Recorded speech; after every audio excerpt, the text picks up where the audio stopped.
ঘটনার পরপরই ভারতের পররাষ্ট্রমন্ত্রী জয়শঙ্কর একটা স্ট্যাটাস দিয়েছিল, সন্ত্রাসবাদের বিরুদ্ধে এই লড়াইয়ে সবাইকে শূন্য সহনশীলতা দেখাতে হবে।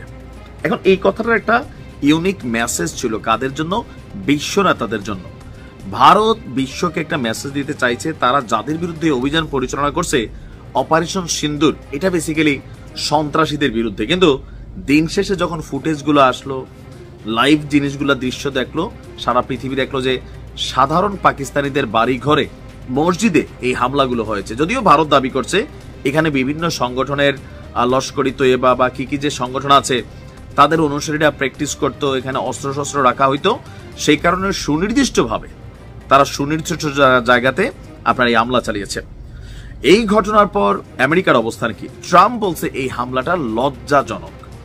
জাতিসংঘ উদ্বেগ প্রকাশ করছে, পৃথিবীর আরো অনেক দেশ যখন কথা বলছে তখন ইসরায়েল সবার আগে ভারতকে দেওয়া কমিটমেন্ট রক্ষা করছে। ইসরায়েল বলছে তারা ভারতের পাশে আছে, ভারত যেন এই সন্ত্রাসবাদের বিরুদ্ধে লড়াই করে ইসরায়েল সাপোর্ট করবে। তো পাকিস্তানের পক্ষে কে আছে? জি, ভালো সংবাদ হচ্ছে পাকিস্তানের জন্য যে পাকিস্তানে ভারতের এই সামরিক হামলাকে উস্কানিমূলক পদক্ষেপ এবং বেসামরিক নাগরিক ও অবকাঠামোকে লক্ষ্য করে যে আক্রমণ পরিচালিত হচ্ছে এর নিন্দা জানিয়েছে তুরস্ক। সেই সঙ্গে ভারতের এমন আচরণে গভীর উদ্বেগ প্রকাশ করেছেন দেশটির প্রেসিডেন্ট এরদোয়ান। এটিকে দুই পারমাণবিক শক্তিধর দেশের মধ্যে পূর্ণাঙ্গ যুদ্ধের ঝুঁকি বাড়ানোর কারণ হিসাবেও তারা বলছে যে আপনার পাকিস্তান ভারতের মধ্যে চলমান পরিস্থিতিকে পর্যবেক্ষণ করছে, আহ্বান জানাচ্ছে। তবে ভারতের যে হামলার ইস্যুটা এটাকে পজিটিভ নেয়নি তুরস্ক পাকিস্তানের পক্ষ থেকে 22 এপ্রিলের সন্ত্রাসী হামলার তদন্ত দাবি করার আহ্বানকে সমর্থন করেছেন। আঙ্কারা বলছে যে খুব শীঘ্রই আঞ্চলিক উত্তেজনা কমাতে কার্যকর পদক্ষেপ নেওয়া হবে আর এই ধরনের ঘটনা যেন পুনরাবৃত্তি না ঘটে।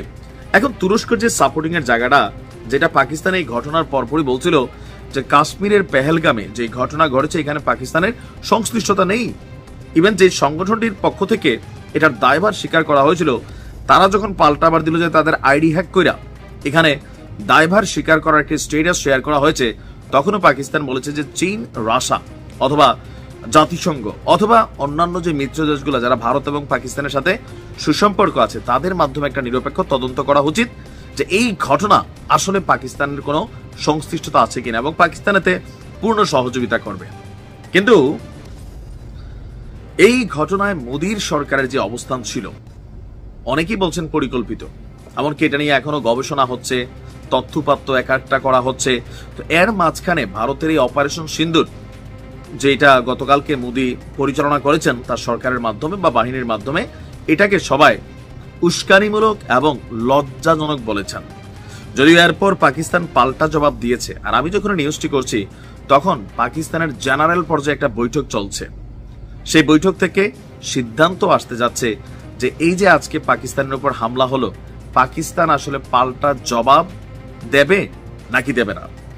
যদি দেয় সেটার পরিমাণ বা মাত্রা কতটুকু হবে, ভারত তাতে কি রিয়েকশন করবে, নানান অঙ্ক কিন্তু করছেন। তবে পাকিস্তানের জনগণ এই হামলার কড়া জবাব বা কড়া প্রতিশোধ তারা দেখতে চায়।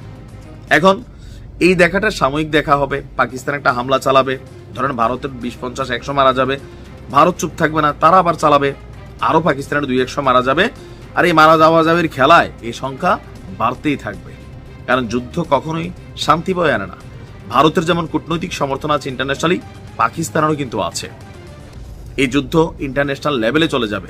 চীন আমেরিকার যুদ্ধের খেলার মাঠ হিসাবে অনেকে ভাবছেন যে এটা ব্যবহৃত হতে পারে প্রক্সি ওয়ারে। দেখা যাক কি হয়। ভালো থাকুন।